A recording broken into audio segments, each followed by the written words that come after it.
Although the paths through the lofty peaks of Jueyun Karst are arduous, there are always bright-eyed mortals who come seeking the adeptal path. For all their ambition, most mere mortals cannot fathom the way to the Adepti, and return from their fruitless journeys disappointed.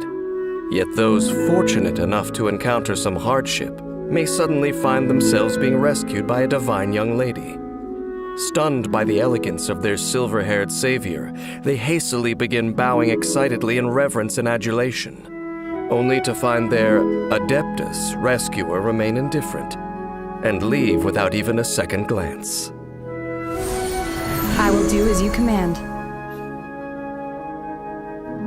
Though Shenhe is often mistaken for an Adeptus, she is actually a mortal, albeit one who is an accomplished Adepti disciple.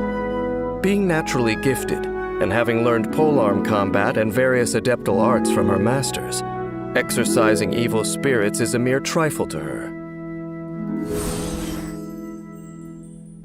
Under her master's tutelage, Shenhe trained diligently, producing impressive results. When Shenhe is dispatched on a 20-hour expedition in Liyue, she will obtain increased rewards.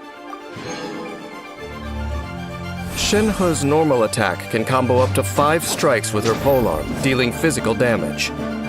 Shenhe's charged attack consumes a set amount of stamina to lunge forward, dealing damage to enemies in her path. When she casts Spring Spirit Summoning, Shenhe grants all nearby party members the Icy Quill effect, and deals cryo damage in different ways based on whether the skill is tapped or held. When tapped, Shenhe will rush forward with a Talisman Spirit, dealing cryo damage to enemies along her path. When held, Shenhe commands the Talisman Spirit to deal AoE cryo damage to surrounding enemies. When party members are affected by Icy Quill, normal, charged, and plunging attacks, elemental skills, and elemental bursts that deal cryo damage to enemies deal increased damage based on Shenhe's current attack. The Icy Quill's effect will be cleared once its duration ends, or after being triggered a certain number of times. When the skill is held rather than tapped, the effect lasts longer and can be triggered more times. When a party member with the Icy Quill effect deals an instance of cryo damage to multiple enemies, the effect is triggered multiple times, according to the number of enemies hit. The number of times Icy Quill's effect is triggered is calculated separately for each party member. After unlocking the talent Spirit Communion Seal, when Shenhe casts Spring Spirit Summoning, she grants additional effects to all nearby party members. Tapping the skill increases their elemental skill and elemental burst damage, while holding the skill increases their normal, charged, and plunging attack damage. Cryo Incarnate! Shenhe unleashes the power of the Talisman Spirit, allowing it to roam free, dealing AoE cryo damage. The Talisman Spirit then creates a field, which decreases the cryo and physical resistance of enemies within, and also deals periodic cryo damage to them. After unlocking the talent Deific Embrace, an active character within the AoE of Divine Maiden's Deliverance will gain a cryo damage bonus. Shenhe is fated to bear the curse of calamity.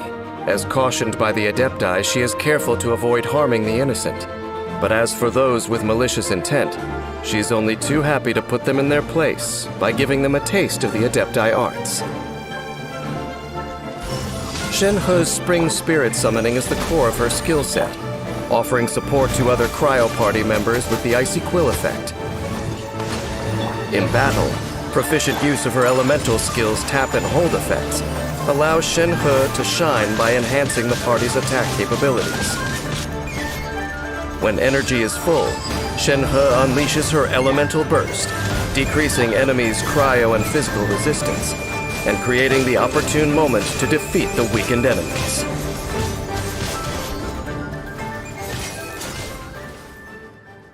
Liyue Harbor is known as a bustling melting pot of a city, ready to welcome any and every lonely figure. But if Shenhe truly wishes to rejoin human society, there is much she will have to learn. Even I myself do not relish the solitary life I lead.